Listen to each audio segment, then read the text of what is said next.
Satyam Srivastava, biology teacher for NEET exam. आज मैं आपको पढ़ाने जा रहा हूँ यूरिन फॉर्मेशन। देखिए, यूरिन फॉर्मेशन 3 स्टेप्स में होती है। पहला है ग्लोमेरुलर फिल्ट्रेशन, दूसरा है रीएब्जॉर्प्शन और तीसरा है सेक्रेशन। थोड़ा समझते हैं यूरिन है क्या। तो as it names indicate, urine that is urea. Urine में नाम से ही लग रहा है कि ये यूरिया का नाम आ रहा है। तो यूरिया क्या है? जितने भी ऑर्गेनिज्म हैं अर्थ पे, वो सारे वेस्ट प्रोडक्ट प्रोड्यूस कर रहे हैं नाइट्रोजन के फॉर्म में। जैसे फिशेस की हम बात करें तो वो अमोनिया प्रोड्यूस कर रही हैं, इसलिए उन्हें अमोनियोटेरिक कहते हैं। इंसेक्ट की बात करें तो वो यूरिक एसिड। हम लोग मैमल्स की बात करें तो हम लोग एक्सक्रीट करते हैं यूरिया। अब यूरिया बनता कहाँ पे है? तो ये बनता है लीवर में, और लीवर में बनने के बाद ये ब्लड के थ्रू आता है किडनी में, और किडनी में फिर क्योंकि ये वेस्ट प्रोडक्ट है तो किडनी से फिल्टर करती है और ये बाहर फिर यूरिन के थ्रू बॉडी के बाहर जाता है। देखते हैं, ये यूरिनरी सिस्टम का डायग्राम है। ये किडनी है जो कि फिल्टर कर रही है ब्लड, और ब्लड फिल्टर करके यूरेटर एक पाइप है किडनी से अटैच है, यूरेटर के थ्रू ले आती है यूरिन को यूरिनरी ब्लैडर में। यूरिनरी ब्लैडर में यूरिन एक्यूमुलेट हो जाता है, और जब फुल हो जाता है ये, तब सीएनएस को रिसेप्टर्स पे सीएनएस पे मैसेज जाता है कि हाँ अब टैंक खाली करना है, और फिर हम लोग वॉशरूम जाते हैं। किडनी की बात करें तो किडनी का जो आउटर पार्ट है उसे कॉर्टेक्स कहते हैं, और जो इनर पार्ट है उसे मेडुला कहते हैं। तो किडनी ब्लड को फिल्टर करती है, और फिल्टर करने के बाद जो साइड प्रोडक्ट बनता है वो बनता है यूरिन। और फिल्टर करती कैसी है? तो 2 किडनी होती है हमारे पास, और ईच किडनी में 1 मिलियन नेफ्रॉन्स होते हैं। 1 मिलियन मतलब 10 लाख नेफ्रॉन होते हैं, और वो सारे नेफ्रॉन्स मिलकर थोड़ा थोड़ा एक्युमुलेट करते जाते हैं, फिल्टर करते जाते हैं, ब्लड फिल्टर करते हैं, और क्या बन रहा है? यूरिन बन रहा है। तो per day approx 1.5 to 2 litre urine formation हमारे बॉडी में,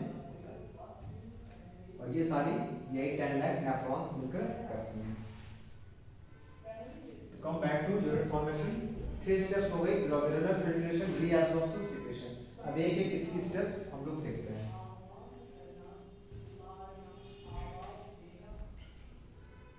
ये नेफ्रॉन का डायग्राम है। तो नेफ्रॉन्स के डायग्राम में नेफ्रॉन्स का 2 पार्ट है, एक बोमेन्स कैप्सूल और दूसरा रीनल ट्यूब्यूल। ऊपर वाला जो कप से स्ट्रक्चर है ये बोमेन्स कैप्सूल हो गए, और जो ट्यूबुलर फॉर्म है इसे कह दिया गया रीनल ट्यूब्यूल। तो बोमेन्स कैप्सूल के अंदर है ग्लोमेरुलस।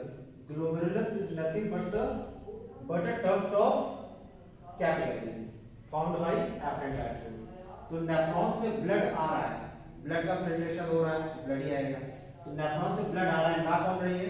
एफरेंट आर्टरी आ रही है, और ले वापस कौन लेकर जा रही है? इफरेंट आर्टरी लेकर आ रही है। ई फॉर एग्जिट, ये लेकर जा रही है।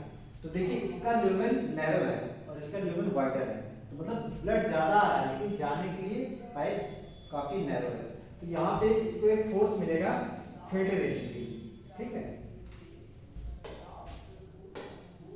तो ऊपर वाला कप से स्ट्रक्चर बोमेन्स कैप्सूल हो गया, और रेनल ट्यूब्यूल की बात करें तो बोमेन्स कैप्सूल से जस्ट जो अटैच है वो पीसीटी हो गया। उसके बाद नीचे हैंडलेस ट्यूब्यूल, और हैंडलेस ट्यूब का 2 पार्ट है, एक नीचे जा रहा है एक ऊपर आ रहा है। तो जो नीचे जा रहा है उसे डिसेंडिंग लिम्ब कहेंगे, जो ऊपर आ रहा है उसे ascending limb. Again handless tube के बाद डीसीटी आएगा, डिस्टल कॉन्वोल्यूटेड ट्यूब्यूल, और फिर लास्ट में कलेक्टिंग डक्ट। कलेक्टिंग डक्ट के बाद जो फिल्ट्रेट है, जो भी फिल्टर हो रहा है, इसका नाम पड़ जाएगा यूरिन, ओके, और फिर ये बाहर चला जाएगा। तो एक एक देखते हैं। पहला देख रहे हैं ग्लोमेरुलर फिल्ट्रेशन। ग्लोमेरुलर फिल्ट्रेशन में एफरेंट आर्टरी ब्लड लेकर आ रही है, और ब्लड का फिल्ट्रेशन होगा, जो भी वेस्ट प्रोडक्ट होगी या अननेसेसरी चीजें होगी वो फिल्टर होगी। तो फिल्ट्रेशन में 3 चीजें हेल्प करेंगी। एक तो कैपिलरीज की एंडोथेलियम लेयर, दूसरी बेसमेंट मेम्ब्रेन, और तीसरे स्टूडेंट्स पोडोसाइट। पोडोसाइट क्या है? एपिथेलियल सेल है बोमेन्स कैप्सूल की, और इसके बीच में स्लिट्स होते हैं, कुछ पोर्स होते हैं, जिससे हेल्प मिलती है फिल्ट्रेशन में। और ये क्वेश्चन आ चुका है। हाँ, तो पर ml 125 ml फिल्ट्रेट, जो फिल्टर हो रहा है इसे फिल्ट्रेट बोलेंगे, अभी यूरिन नहीं बोलेंगे, फिल्ट्रेट बोलेंगे। तो जो भी फिल्टर हो रहा है इसे फिल्ट्रेट बोलेंगे और ये 125 ml पर मिनट होगा। तो अगर हम पर डे की बात करें 24 आवर्स की, तो इंटू 60 1 आवर इंटू 24 और 180 लीटर्स प्रोड्यूस हो रहा है 24 आवर्स में। तो 180 लीटर प्रोड्यूस हो रहा है, डजंट मीन कि हम लोग 180 लीटर टॉयलेट जा रहे हैं। 180 लीटर में 99% रीअब्सॉर्ब हो रहा है, सिर्फ 1% यूरिन फॉर्मेशन हो रहा है। तो 1% दैट इज 1.8 लीटर के अप्रोक्स यूरिन फॉर्मेशन हो रहा है हमारे बॉडी। एनसीईआरटी में 1.5 लीटर दिया है, तो लगभग 1.5 to 2 litre. Next step of urine formation reabsorption. अब रीअब्सॉर्प्शन क्या है? तो जब भी फिल्टर हो रहा है तो काफी सारी चीजें फिल्टर होती चली जा रही है। तो बहुत सी चीजें ऐसी हैं जो फिल्टर तो हो गई हैं, लेकिन उसे फिर से चेक कर रही है हमारी बॉडी किडनी कि जरूरी तो नहीं है। तो जो जरूरी चीजें हैं वो वापस एब्जॉर्ब कर लेंगे।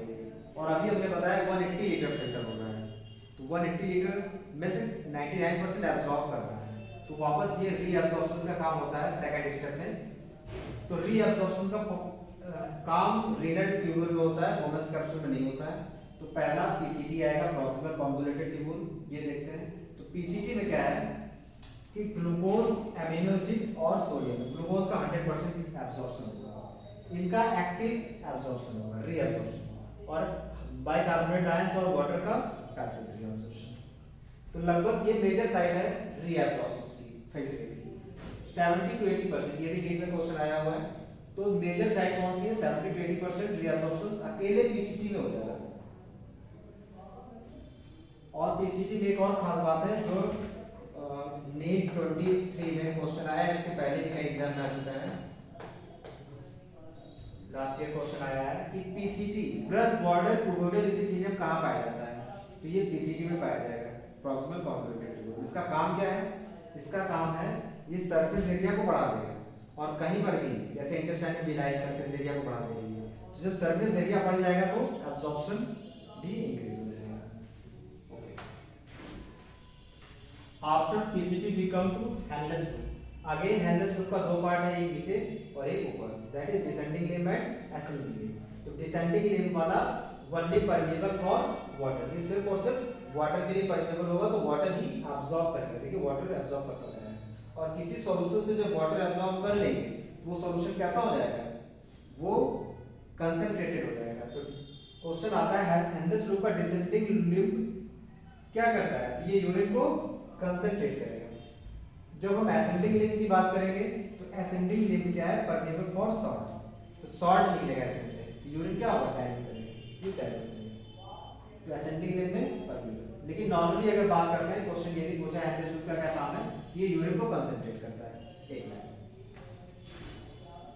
नेक्स्ट डीसीटी की बात करें तो सबसे ज्यादा रीअब्जॉर्प्शन पीसीटी में हुआ है, उसके बाद हैंडलेस लूप में हुआ। डीसीटी में कंडीशनल रीअब्जॉर्प्शन होगा। कंडीशनल रीअब्जॉर्प्शन क्या है? इमरजेंसी सिचुएशन में आप नीट का एग्जाम देने जा रहे हैं, नॉर्थ इंडिया में दिल्ली में सेंटर है आपका, जून का मंथ है, बहुत ज्यादा गर्मी है, प्यास लगी है, पानी भी नहीं पी रहे हैं, तो उस कंडीशन में बॉडी में पानी की कमी हो गई, या फिर लूज मोशन की कंडीशन है, तो उसमें वाटर के साथ साथ आयंस के भी लॉस हो गए, तब डीसीटी एक्टिव होगा। और ये क्यों एक्टिव होगा? हार्मोनल रेगुलेशन के कारण एक्टिव होगा, वो अलग टॉपिक है। और Na+ और H2O का रीअब्जॉर्प्शन डीसीटी में होगा। अब कलेक्टिंग डक्ट की बात करते हैं, जो कि लास्ट पार्ट है नेफ्रॉन का। तो कलेक्टिंग डक्ट में देखिए वाटर रीअब्जॉर्प्शन सब हो रहा है, ये कंडीशनल है, बट इसमें तो होगा ही। कलेक्टिंग डक्ट में भी वाटर का एब्जॉर्प्शन होगा और यूरिया का एब्जॉर्प्शन होगा। कितना इंपॉर्टेंट क्वेश्चन है। आप पूछ सकते हैं यूरिया तो वेस्ट प्रोडक्ट है, तो ये तो बॉडी से बाहर जा रहा है, तो यहाँ पे क्यों एब्जॉर्ब हो रहा है? तो एनसीईआरटी में लाइन लिखी है to maintain osmolarity of kidney. अब किडनी की ऑस्मोलरिटी क्यों जरूरी है? ये काउंटर करंट मैकेनिज्म हम लोग पढ़ेंगे, जो इसके बाद का टॉपिक है। तो क्या क्या एब्जॉर्ब हुआ कलेक्टिंग डक्ट में? वाटर एंड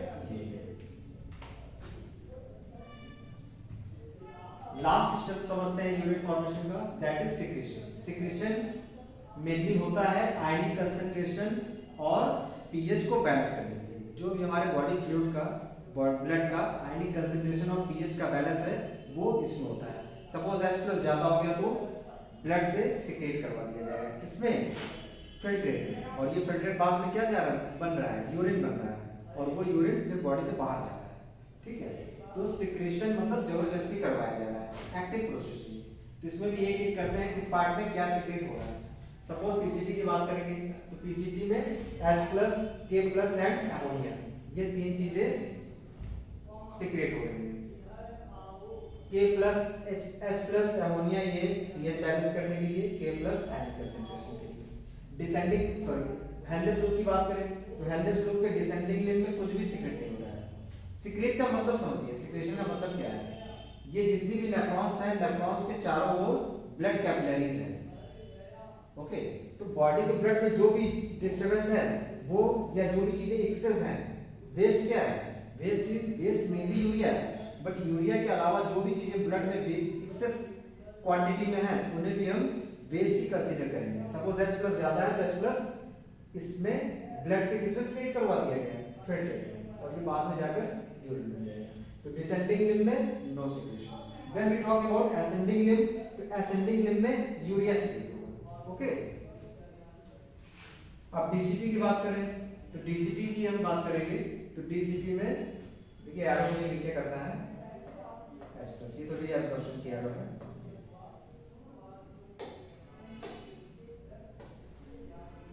ये एरो नीचे जाएगी H प्लस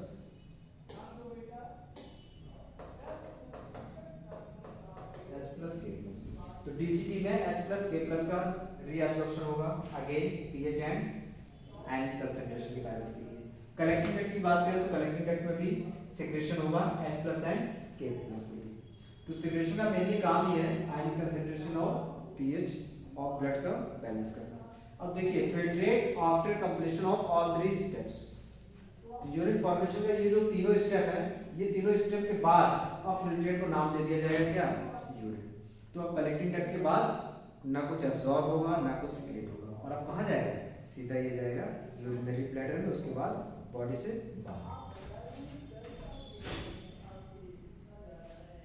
1 मिनट रिवीजन देखते हैं। 1 मिनट रिवीजन में पीसीटी में क्या रीअब्सॉर्ब हो रहा है, glucose, amino acid, sodium ion, water, ये मेन है। सिक्रेशन क्या हो रहा है, H plus ammonia. Henrys group में क्या रीअब्सॉर्प्शन हो रहा है, असेंडिंग लिम्ब में H2O और डिसेंडिंग लिम्ब में NaCl।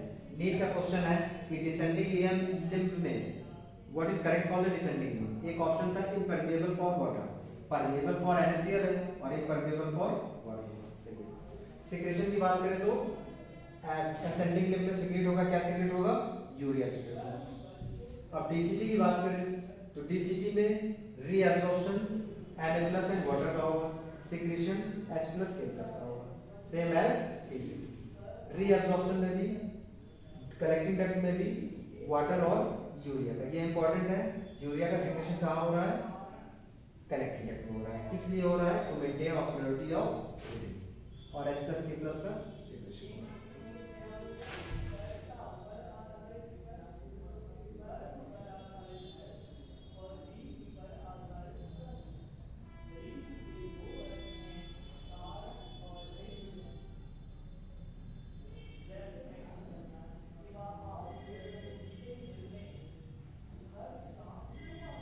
जो आगे क्वेश्चन है वो देखिए करते हैं। Which of the following statement is correct. देखिए करेक्ट साफ साफ दिख रहा है, ascending limb of loop of Henle's impermeable to water, जो अभी हमने डिस्कस किया। किसके लिए परमेबल है, वो सॉल्ट के लिए परमेबल है। The part of nephrons involve in active reabsorption of sodium.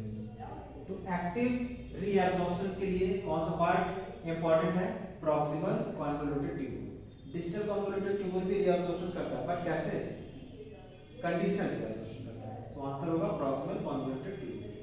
Removal of proximal convoluted tubule from the nephrons will result in, PCT हटा देंगे तो क्या होगा, 70 to 80% रीअब्सॉर्प्शन पीसीटी कर रहा है, तो इसे हटा देंगे तो यूरिन डाइल्यूट हो जाएगा। The maximum amount of electrolytes देखिए 70 to 80% आया, answer PCT. Which one of the following correctly explain the function of a specific part of the human nephron? Podocyte creates minute spaces for the filtration of blood into the Bowman's capsule. Podocytes के नीचे छोटे-छोटे minute slits होती हैं, pores होते हैं जिनके through filtration होता है। Which one of the following statements is regard the excretion of the human kidney is correct? तो ह्यूमन किडनी के लिए कौन सा सही है, nearly 99% of the glomerular filtrate is reabsorbed by the renal tubule. एकदम सही। 180 litre filtrate per day generate हो रहा है, बट उसमें से सिर्फ 1% ही यूरिन बन रहा है, 99% क्या हो रहा है, again reabsorbed by the kidney. Glucose is taken back from glomerular filtrate through active transport. Yes, glucose is most important, तो उसे तो एब्जॉर्ब करना ही है, और कहाँ एब्जॉर्ब होगा, पीसीटी में। Under normal condition, which one is completely reabsorbed in the renal tubule? Normal condition, तो glucose 100% reabsorption। Brush border is characteristics of, देखिए लास्ट ईयर भी आया है, brush border tubular epithelium कहाँ पाया जाता है, PCT में। Reabsorption of useful substance from glomerular filtrate occurs in proximal convoluted tubule। जितने भी useful substance हैं, अगर नॉर्मली रीअब्सॉर्प्शन की बात कर रहा है, 4 ऑप्शन दिया है, तो आपको पीसीटी ही लगाना है, because major absorption, major reabsorption आपका कहां पे हो रहा है, पीसीटी हो रहा है। कितना हो रहा है, 70 to 80%।